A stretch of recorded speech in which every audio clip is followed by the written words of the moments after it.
Hello students, हम बात कर रहे थे वैदिक पॉलिटी की।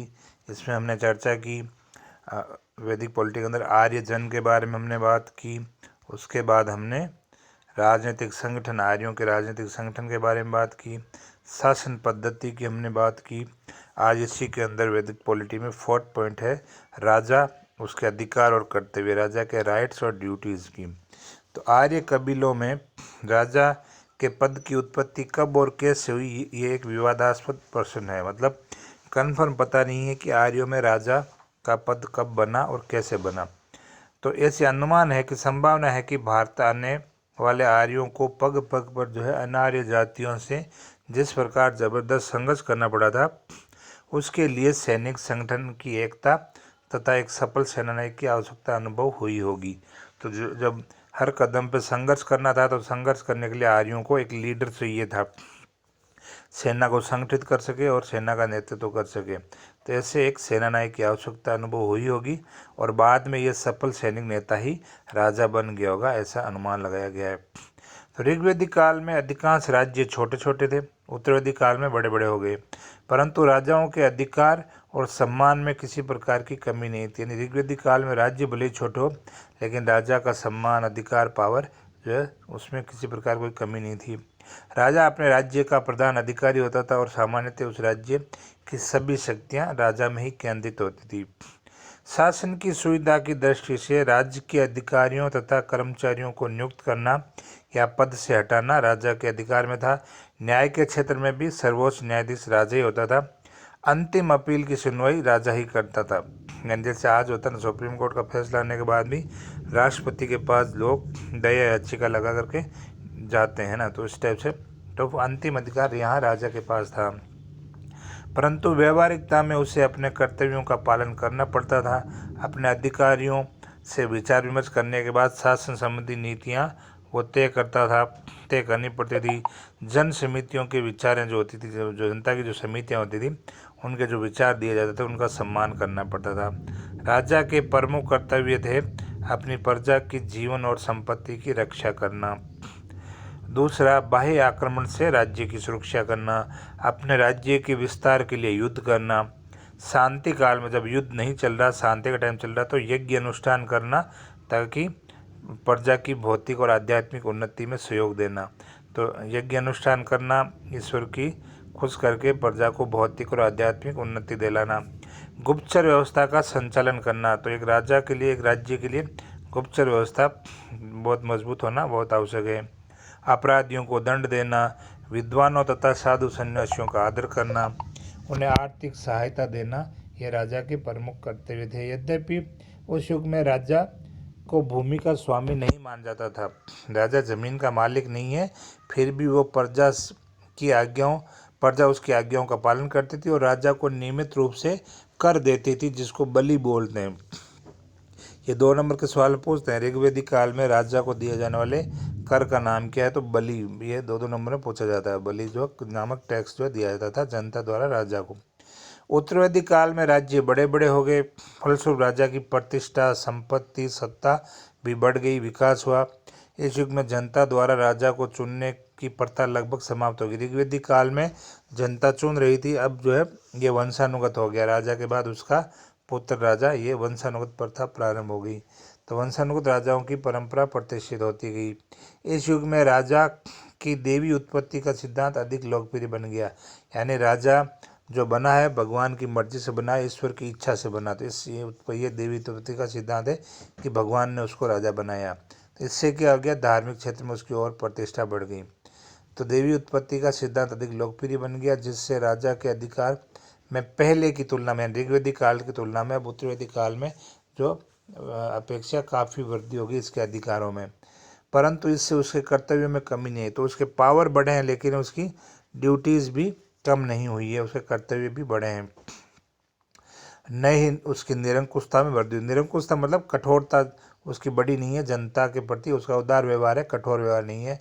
राजाओं को अपने कर्तव्यों की तरफ पूरा पूरा ध्यान देना पड़ता था। अब राजा को किसी भी व्यक्ति की भूमि से वंचित करने का अधिकार प्राप्त हो गए।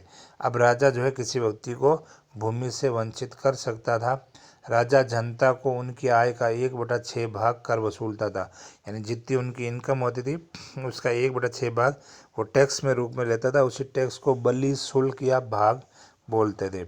ये कर का नाम है, बलि शुल्क भाग, जो 1/6 भाग लेते थे। यह राजा जनता से जो है ये टैक्स वसूलता था। अब लेते हैं 5th पॉइंट, प्रमुख अधिकारी, यानी राजा को प्रशासन चलाने के लिए सहयोग करने वाले प्रमुख अधिकारी कौन कौन थे।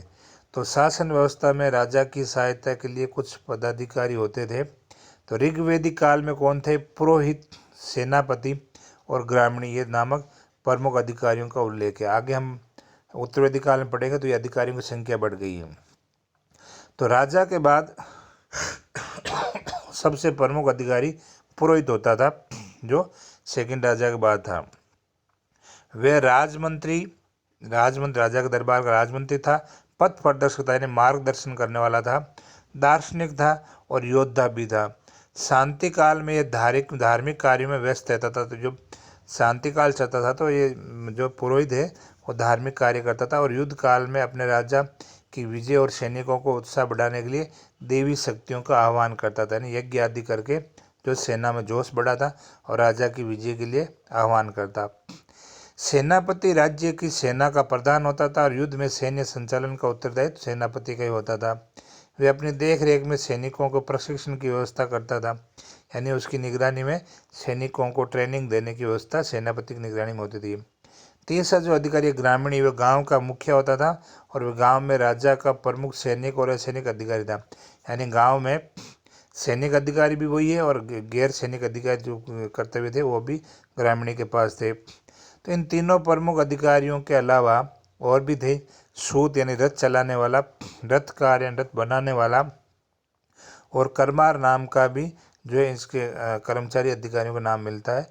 संभवतः ये लोग व्यावसायिक औद्योगिक वर्ग के प्रतिनिधि रहे होंगे।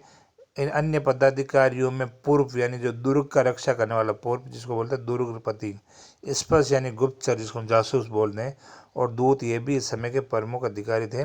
इन सभी की नियुक्ति राजा करते थे और वे राजा के प्रति उत्तरदायी थे। ये तो हमने बात की ऋग्वेदिक काल में प्रमुख अधिकारी कौन थे।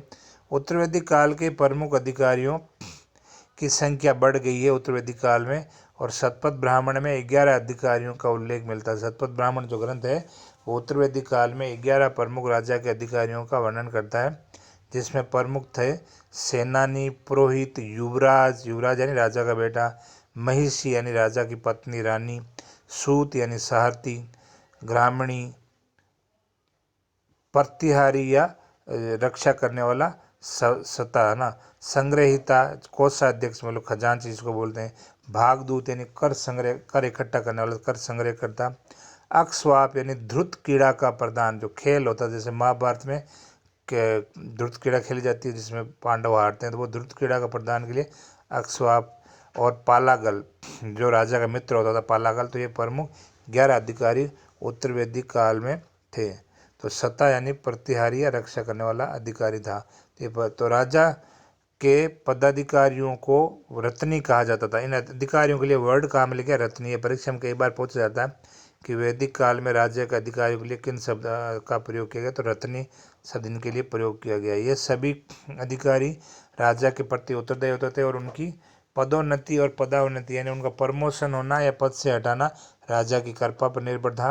राजा चाहे कितना ही शक्तिशाली क्यों ना हो गए हों, उनके लिए अपने पदाधिकारियों का सहयोग एवं अनुमोदन प्राप्त करना आवश्यकता है। राजा कितना ही पावरफुल हो लेकिन वो अपने अधिकारियों का सहयोग लेता था और उनका जो अपने किसी भी निर्णय पर उनका जो है सहमति ले प्राप्त करना आवश्यक था। अब नेक्स्ट बात करते हैं नंबर 6, सभा और समिति। तो ये वैदिक काल की प्रमुख जो है संस्थाएं थी। ऋग्वेदिक कालीन राज व्यवस्था में सभा और समिति का महत्वपूर्ण स्थान रहा है और वे प्रशासन के आवश्यक अंग थे। सभा और समिति प्रशासन के आवश्यक अंग थे। ये दोनों संस्थाएं राजा को प्रशासनिक सलाह देने तथा उस पर नियंत्रण रखने के लिए थे। राजा को प्रशासनिक सलाह देती थी सभा और समिति, और राजा को कंट्रोल करती थी कि वो गलत रास्ते पे जनता के लिए गलत निर्णय ना ले। तो राजा को कंट्रोल करने का भी काम कर रही है और सलाह देने का भी काम कर रही है। लेकिन इनके स्वरूप एवं कार्य के विषय में विद्वानों में गहरा मतभेद है। यानी ये सभा और समिति कैसी थी, इसमें कौन का लोग थे, इनके क्या कार्य थे, इसको लेकर विद्वानों में मतभेद है। ऐसा प्रतीत होता है कि समिति आर्यों की एक बड़े आकार की जनसभा रही होगी। तो ऐसा माना जाता है कि समिति थी जिसमें आर्य लोग, जो जनता थी, उनकी एक बड़ी जनसभा थी, और सभा एक छोटे आकार की परिषद रही होगी। छोटे आकार की परिषद यानी कि सभा में बुजुर्ग लोग, कुलीन, उच्च जाति के लोग, बुजुर्ग लोग, जो अनुभवी लोग थे वो थे। यानी जैसे गांव में पंच सरपंच होते हैं, वैसे वो सभा होगी, और गांव की जो ग्राम सभा होगी वो समिति होगी। इस प्रकार इनका संरचना रही होगी। दोनों संस्थाओं में राज्य से संबंधित महत्वपूर्ण मामलों पर विचार किया जाता था। राजा समय समय पर इनकी बैठक में उपस्थित होता था। तो इन संस्थाओं में जो है ये निर्णय होता था, और राजा इनकी बैठकों में भाग लेता था। उत्तरवैदिक काल में इन संस्थाओं का महत्व कम हो गया। तो ऋग्वैदिक काल के बाद उत्तरवैदिक काल में सभा और समिति का महत्व कम हो गया, जिसके पीछे मुख्य कारण था कि बड़े राज्यों के अस्तित्व में आना और राजा के अधिकारों में वृद्धि होना। परंतु इन संस्थाओं का अस्तित्व बना हुआ था। तो राजा का पावर बढ़ गया, इसलिए इनका महत्व कम हुआ, लेकिन अस्तित्व बना हुआ है। अथर्ववेद में सभा और समिति के लिए परीक्षा में पूछा जाता है 2 नंबर सवाल में कि अथर्ववेद में प्रजापति की 2 पुत्रियां कहा गया है, किन्हें कहा गया? सभा और समिति को। या प्रश्न यूँ भी आ सकता है, सभा और समिति को प्रजापति की 2 पुत्रियां किस ग्रंथ में कहा गया? तो अथर्ववेद में कहा गया है। उत्तरवैदिक काल में उत्तरवैदिक काल में धीरे धीरे सभा का स्वरूप बदल गया और वे राज संस्था में परिवर्तित हो गई। यानी सभा जो है राजा के दरबार वाली राज संस्था, उसमें बदल गई।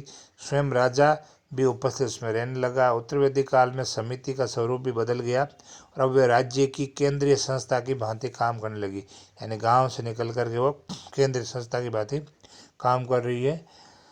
सभी तरह समिति भी जो है समस्याओं पर वाद विवाद होता, मतलब अब वे राज्य की केंद्रीय संस्था की भांति काम करने लगी। सभा की तरह समिति में भी समस्याओं पर वाद विवाद होता था। तो सभा में जैसे होता था वैसे समिति में भी समस्याओं पर चर्चा होती थी, विचार विमर्श, वाद विवाद होता था। परंतु उपनिषद काल के बाद समिति का महत्व जाता रहा है। उपनिषद का काल जो आया, हमने धार्मिक ग्रंथों का जो काल पढ़ा, उपनिषद काल 108 उपनिषद जिसमें हमने पढ़े थे, तो उस काल तक आते आते समिति का महत्व चला जाता रहा, मतलब खत्म हो गया, तथा सभा का उल्लेख भी न्याय प्रदान करने वाली संस्था के रूप में ही देखने को मिलता है। तो सभा जो उपनिषद काल तक आते आते एक न्याय प्रदान करने वाली एक जो संस्था के रूप में ही रह गई थी। अब बात करते हैं न्याय व्यवस्था की, जुडिशरी सिस्टम की। तो वैदिक काल में, तो ऋग्वैदिक काल में राजा ही प्रधान न्यायाधीश होता था, जो विधि विशेषज्ञों की सहायता से, विधि विशेषज्ञ मतलब हिंदू धर्म के कानून नियम जानने वाला, तो जो कौन होगा? पुरोहित। तो इसकी सहायता से प्रजा में न्याय का वितरण करता था। ऋग्वेद में बहुत से दंडीय अपराधों का उल्लेख मिलता है। ऋग्वेद में उल्लेख किया गया कि इन अपराधों के लिए ये सजा है। मृत्युदंड की सजा भी इस समय ऋग्वैदिक काल में प्रचलित थी, लेकिन मृत्युदंड बहुत कम ही दिया जाता था।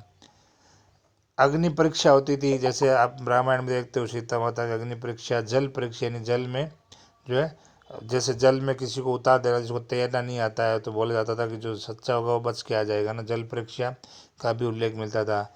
ऋण जो चुका नहीं पाता था उन लोगों को दास बनाने की प्रथा भी प्रचलित थी। जुर्माना भी लगाया जाता था। गाँव में अपराधों के मामलों से निपटने हेतु जो है पंच मध्यस्थ बनकर फैसला करते थे। गांव के जो पंच होते थे, जैसे आज सरपंच पंच होते हैं, उस टाइप से गांव के पंच जो है न्याय करते थे गांव में विवाद सुलझाने में। अपराधों का पता लगाने के लिए पुलिस होते थे। पुलिस के लिए उग्र शब्द कहाँ मिलेगा? मतलब उग्र होते थे, जिनको अब वर्तमान हम पुलिस बोलते हैं। उत्तरवैदिक काल में राजा के न्याय संबंधी अधिकार बढ़ गए थे। अपराधियों को दंड देने राजा का एक प्रमुख कर्तव्य माना गया। जो राजा अपराधी को दंड नहीं देता था, वह स्वयं अपराधी माना जाता था। न्याय प्रदान करने के लिए राजा न्यायाधीशों की नियुक्ति करता था। अपराधियों को देश निकाला देता था। शारीरिक यातनाएं देना, जैसे कोड़े मारना, अंग भंग करना ना, इस टाइप से शारीरिक यातनाएं देना, आर्थिक जुर्माना अदा करने की व्यवस्था भी जो उत्तरवैदिक काल में थी।